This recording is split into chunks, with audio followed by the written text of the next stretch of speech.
Yeah, Breacher's been crazy popular. I couldn't believe how much traction your shorts got. What's the view it's count? like 28 million views on the video I did. And Breacher actually won the Printables Award for 2025 for like best toy design. Yeah, it's a blast to play with. It's a fun build. We had a build party. We all built them. That was really cool. And overall, just one of our best sellers. So.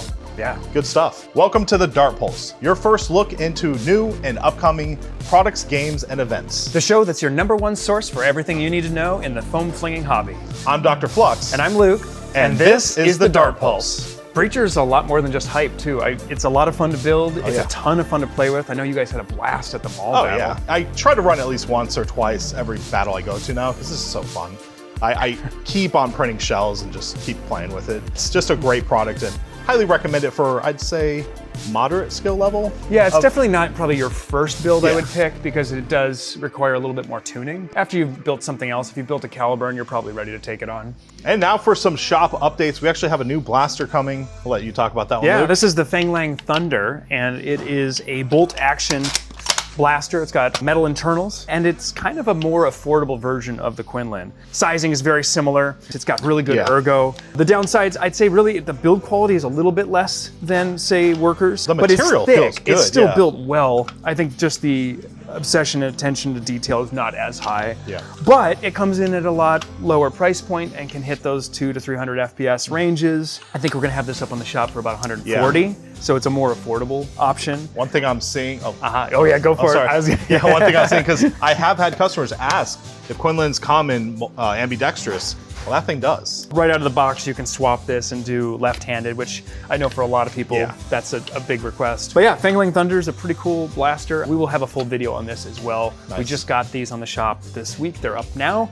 Before we move on, did we talk about compatibility at all? Oh yeah, I just think it's so obvious that I forget to say it. It's a Talon mag, magwell, so you get the most compatible magazine out there, which is great. Out of the box, it's 170 with the included spring, and our preliminary testing is showing up to 280-ish, so quite some good options there. We'll have springs, of course. Another complaint I've heard about the Quinlan is just how not super easy it is to swap out the springs, and I believe that has a better spring swap. Right underneath here, we've got a nice quick change here. You can do it with a screwdriver. I think you could actually get away with doing it with your thumb even. Oh, there you go. Then you can drop it on the floor. Don't do that part. But you do have a quick spring swap, which is always welcome on blasters. We do have the quick takedown thumb screws, but yeah, nothing's as fast as that. Next up, we've got RedCowl's Lightning Stock Kit, which is pretty cool. Nice. We've got a lot of requests about the Momentum stock, which, long story short, Momentum stock is very expensive to run. So we're trying to get a lower cost option for a collapsible stock. And so RedCowl said, yeah, sure, I'll take a stab at it. I really like the one that he made for this. It is a Picatinny mountable foldable stock that can be used on other designs as well. Something about just that nice little compact feel, and then you can fold it up, throw it in your bag. It takes up like no space at all.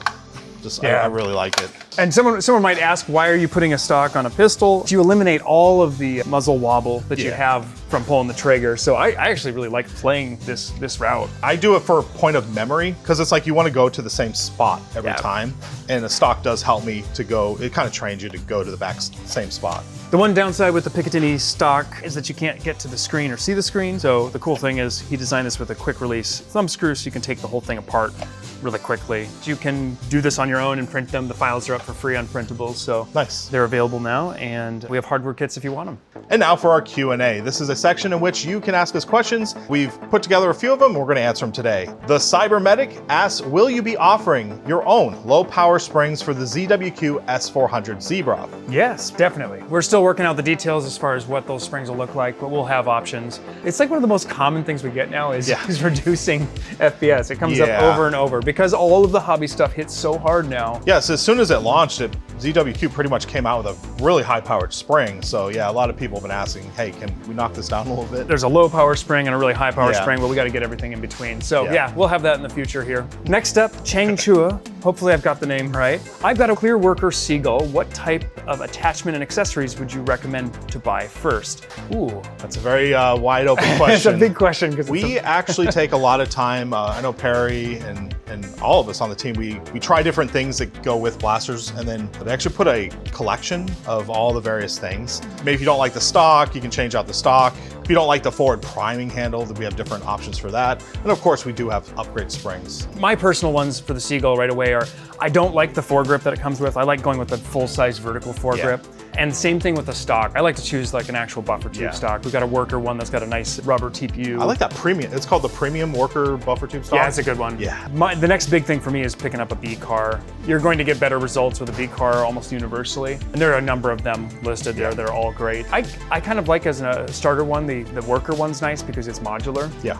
You got a couple different, you can tune it to different blasters. There's also Akasha and Sheer Force, the 3D printed one that Hare designed. Next up, we have JD Gong. Can you folks do a segment on how to travel, flying and driving with blasters across country to attend games and tournaments? This is a really good one. Yeah, we could spend a lot of time on this one, and this could actually be like a dedicated video. It actually is.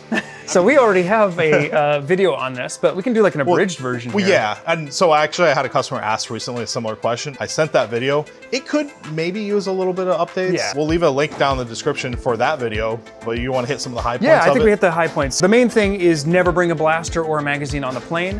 While some people have been able to get magazines onto a plane that is a plastic toy, you're more likely to get it confiscated. I infamously tried to bring a toy Hurricane on, and they would not allow it in my bag. So it got checked with no packaging, just in a bag, and it somehow survived. So yeah, no blasters on the plane. Check those in your luggage. You don't need to declare them. You don't need to say anything special. I know when traveling with lipos, you want to put them into a storage mode. You want to actually bring them onto your carry-on. Because of the air pressure within the cabin, you want to keep it in the actual, as a carry-on with you. That's pretty much universally. They're going to ask you that at check-in, that you have no lighters, e-cigarettes, or anything with a battery inside your luggage. I don't know these off the top of my head, but there's a limit to the number of batteries you can technically bring on a plane. This is at TSA's discretion if they look at it. So if you're traveling with friends, I would split up the batteries to make sure that you're all under that cap. All this information you should just constantly check. Because Yeah. it does change. Things can change. Lastly, you got to think about how you want to handle packing them physically. While they can be pretty hard on the bags, the luggage system, it's not as bad as you'd think if you're in an actual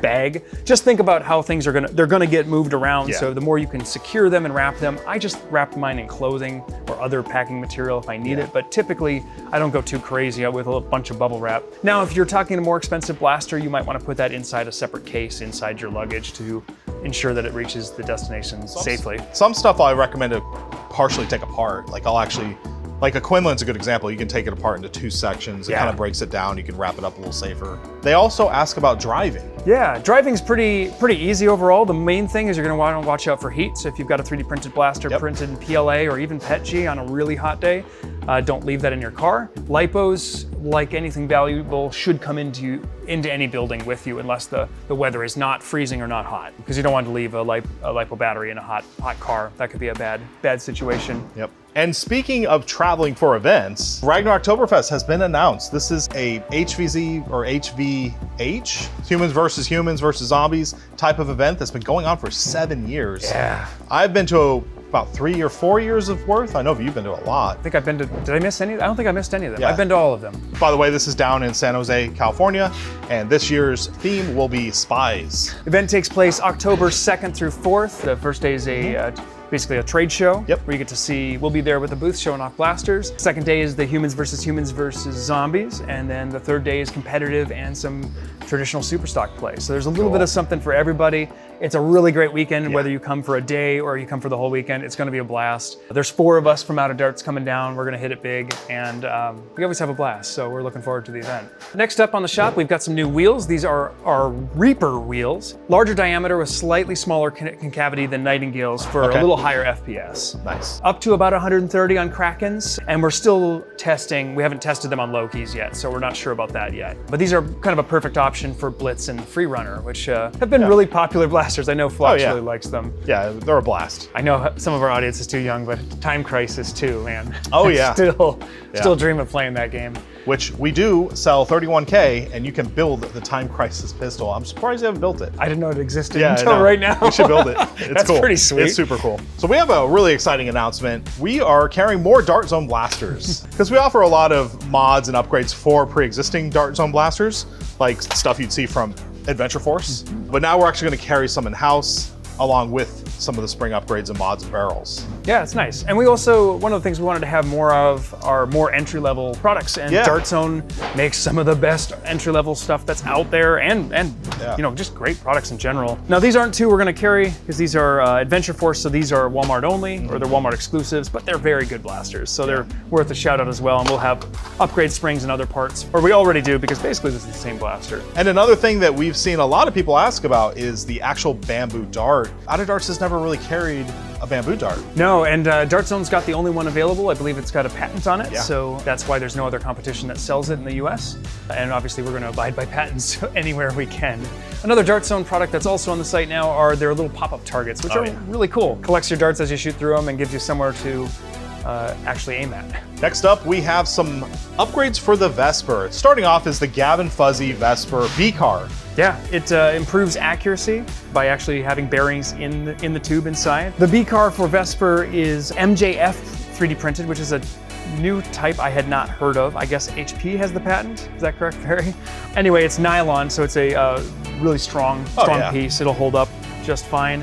And it actually improves accuracy through rotation with those bearings. Pretty cool. And then I know you were talking about, when you first got the Vesper, you were saying the trigger throw was a little... Yeah, I come from paintball originally, and it's still, there's just too much slop on this trigger. So I've already catted a 3D printed version, which works great. I'm gonna play with that one more time this weekend, and then we'll be ordering that in CNC. So you'll be able to buy that in black anodized aluminum, so it kind of matches the rest of it. And then, are there any other CNC parts? Yeah, we've got from Hare directly, we've got the selector switches coming, which will be up soon. They're not on the shop yet, but they're coming soon. That'll be CNC as well. And we've got just to test them out to see how people are interested. We've got a metal front shroud coming from Vesper, from Hare as well. Later, Luke's here. We got to play at Oregon Airsoft this weekend on an airsoft field. So much fun. That was just a blast. We had about 20 people out, private game, and I played and ran with Vesper all day long. And I just wanted to shout out how much I love this blaster. It's small, light, compact, and I felt like I was just stomping with it all day. I was on the receiving end of that all day. The blaster is it's the most responsive thing I've played with, and then at 180 feet per second, the time to target was really good. I just felt like it never let me down. So I kept hearing the 3-round, was it 3-round burst? Mostly, yeah. I just heard that all, and I was like, there's Luke, he's going that way, he's going that way. You ran the burst all day, right? Or? I actually was just running full auto, but you end up pinching off you just quick little 2 to 4, auto. yeah. Pretty consistently getting 3 probably. It's kind of a dark arena, and there's lighting effects and things turning on and off, so the burst just made it a lot more reliable to get my tag, and I'd always rather shoot the 3 darts and get the tag than shoot the 1 and miss. A lot of CQB action, a lot of close quarters, coming around corners. It's worth noting you ran that full, right? Full 180 or? I ran it at full 180 FPS. 180, yeah. One battery lasted me the whole day, and I probably shot 50, 60 mags, 70 mags maybe. Crazy. Through it, so it's pretty, yeah. It's substantial. The battery life is really good, honestly. We do have an update on Vesper Batch 2. I know that people are going to be asking about that pretty soon, as Vesper Batch 1 is close to selling out. It is going to be delayed. There's some issues with manufacturing as far as getting the motors done. So it might not be till mid-summer when the next batch is available. Maybe late summer even, honestly. Yeah, I mean, it's been super popular, so it is what it is. Yeah.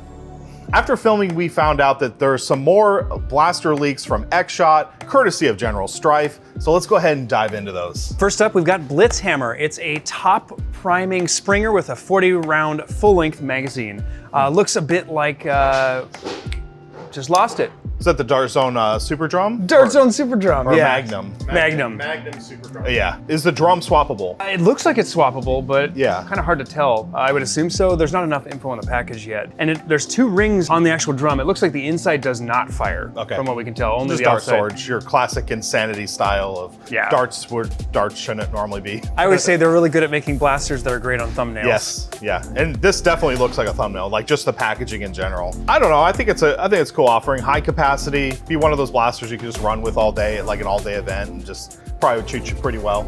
Yeah. Next up is the motorized Dart Storm. I'm very happy for this because I'm a huge fan of the Nerf, was it the Elite Rhino Fire? Yeah. I love that thing. This might be a rotating turret thing or just might be stationary barrels. We don't know because the image is very blurred out. We also speculate that it could have a tripod similar to the X-Shot Rage Fire. But overall, it just looks like a lot of fun. Real question I really want to know is it a flywheeler or is it more like, you know, Stampede where it's like an AEG? I'm gonna guess flywheeler just from cost perspective, but who knows? Who knows? So in other hobby news, SCRD 2.0 just finished up their Kickstarter, and from what I hear, it was very successful. I actually really like they made a jam clearing rod that's like collapsible. Really like that thing. If you are looking for brightly colored tactical gear in the hobby, check out SCRD from Silver Fox Industries. And Containment Crew, both friends of ours. So. Oh yeah, that's right. And another option for tack gear in the hobby is MazoFactory. They are back and up and running their shop again. They have high quality tack gear. They're based out of Australia. Previously, tariffs and restrictions and import duties were causing issues, but they are back and they teased a new bandolier rig.